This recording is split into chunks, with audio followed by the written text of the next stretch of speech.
Jesus walked and carried his own cross. Jesus.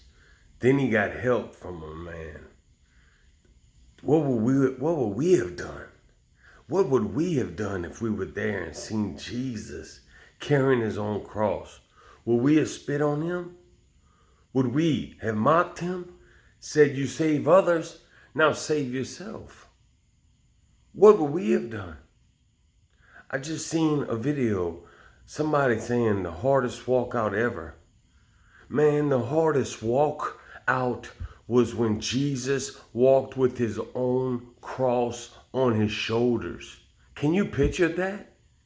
Knowing that if he didn't do it, humanity would die in their sin, be lost forever and ever and ever with no end. The power of God to save mankind pushed him. He was God, manifest in the flesh. You don't believe Jesus was God? Let me tell you, at the same time was he man. You don't believe he was God though? Let me tell you who his father was. His father was God. He had no earthly father. Joseph was not his father. Mary was a stricken virgin. She was a virgin by choice. She didn't have child unless God spoke. God spoke and she had child. There was no sex that happened. No sex. Jesus had the hardest walkout ever. But he did it.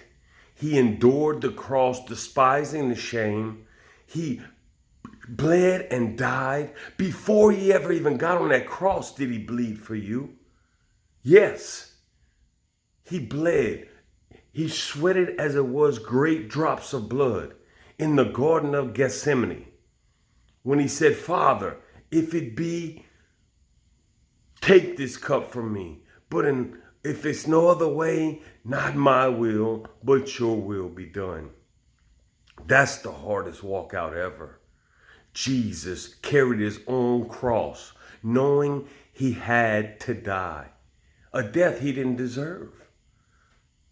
The crucifixion of Christ was most assuredly a hard thing for him to do. It was not easy. It's been taught that sweating great drops of blood can literally happen from a man. It's very rare. It's probably only happened this one time that we know of. It doesn't matter. Nobody else's blood can save. Nobody else's blood can cleanse. Nobody else's blood can set the captive free from the grip of Satan.